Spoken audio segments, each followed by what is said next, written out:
आपका व्यापार बांध दिया, 4 दिन दुकान अच्छी चल रही है और 4 दिन बंद हो रही है, तो महाराज सूर्य का उत्तरायण जो प्रवेश है मकर के अंतर्गत, वो दोपहर में लगभग 2:30 बजे के करीब में आए, 2:30 से 3 के करीब में आया।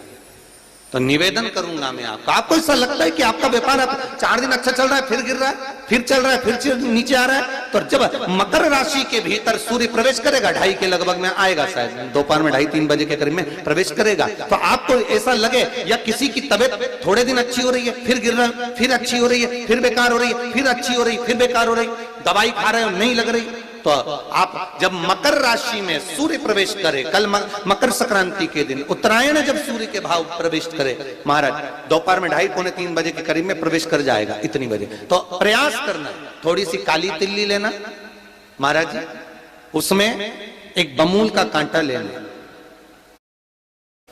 काली तिल, बमूल का कांटा और किसी भी वृक्ष की 5 पत्तियां लेना महाराज, उसको लेकर अपने दुकान में, व्यापार में, या जिसको औषधि ना लग रही हो, जिसका स्वास्थ्य गड़बड़ हो रहा हमारा, उसका स्पर्श कराकर या 21 बार उस पर से उतार कर, और उतारना क्या नाम लेकर है? अवधूतेश्वर महादेव। कौन सा महादेव है? जम के बोलो जरा, अवधूतेश्वर महादेव। शिव जी का एक अवतार हुआ था, अवधूत रूप शंकर का।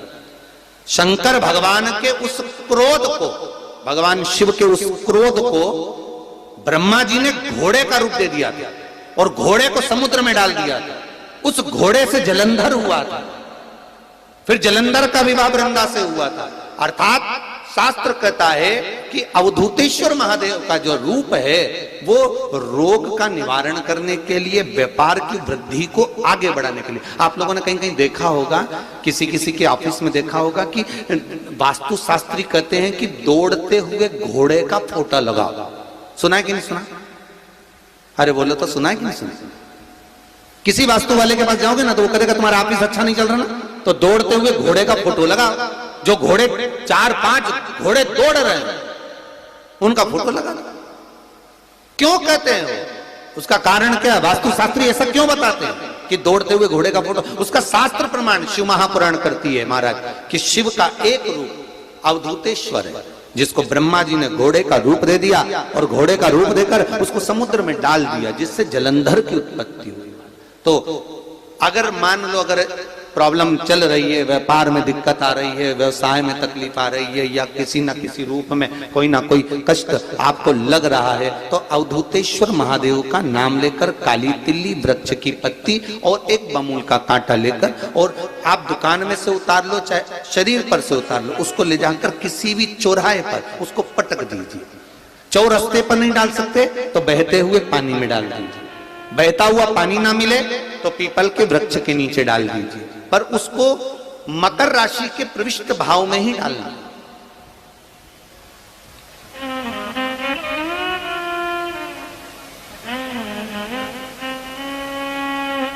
प्रविष्ट भाव। हमारे हिंदू धर्म में जितने भी त्योहार आते हैं ना, ये त्योहार कोई साधारण नहीं होते।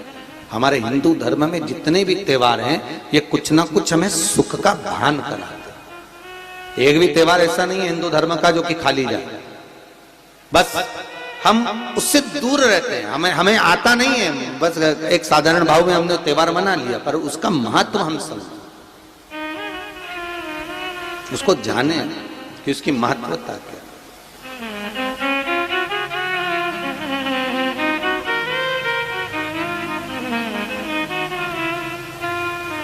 बस हृदय चित्त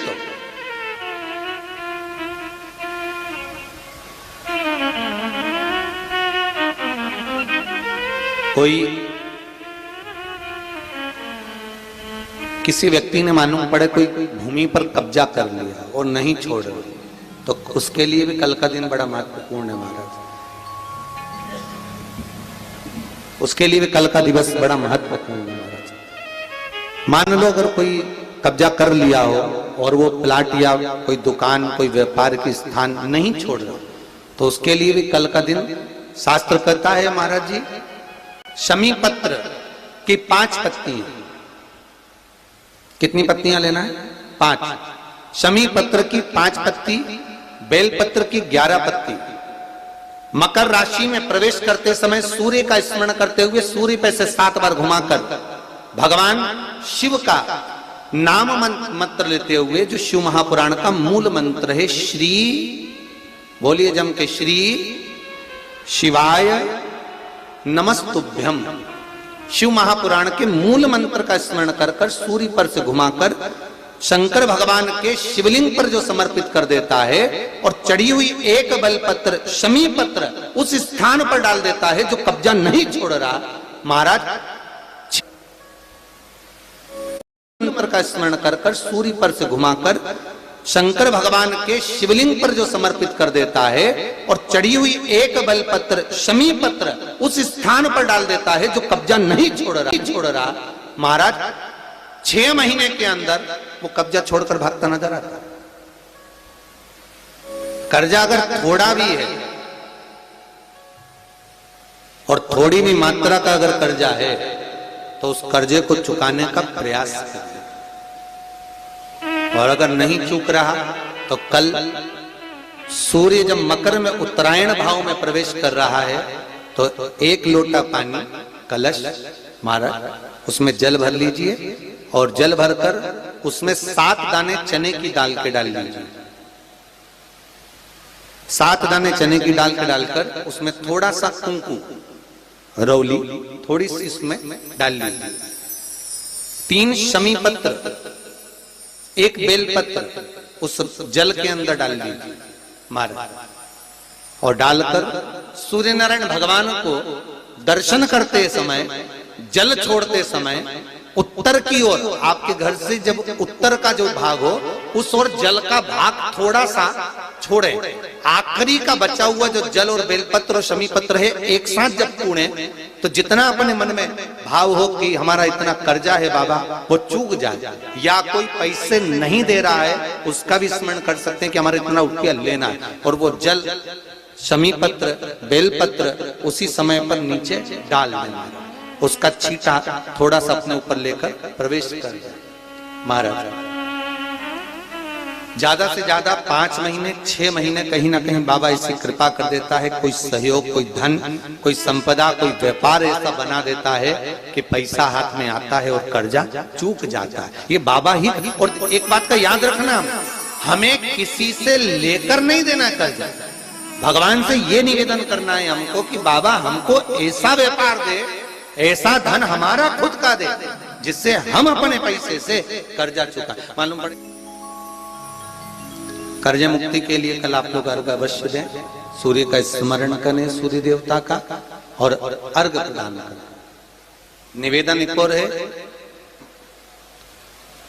जिनके शरीर धूजता अर्थात हाथ पैर में कंपन उत्पन्न होता हो या हाथ पैर में कहीं कंपन का भाव लगता हो, ऐसा महसूस होता हो कि हाथ पैर धूजते हो, तो कल सूर्य को जब अर्घ दें तो उसमें काली मिर्ची पीस कर डालकर फिर सूर्य को अर्घ मारें। अर्घ देने के बाद में जो जल आप जमीन पर छोड़ेंगे उसका भाग थोड़ा सा अपने शरीर पर लगा लेंगे जहां जहां पर कंपन उत्पन्न होता।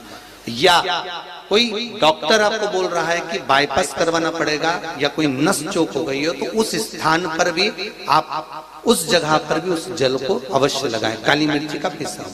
कल मकर संक्रांति है, भगवान शिव के पूजन का भी दिन है। खूब प्रेम से आप खिचड़ी का दान दो, लड्डू का दान दो, अन्न दान दो, पर दान पुण्य संकीर्तन स्मरण करते रहो। और कम से कम 14 लोगों से हर हर महादेव तो कह लो, नमः शिवाय तो बोल लो, राम राम तो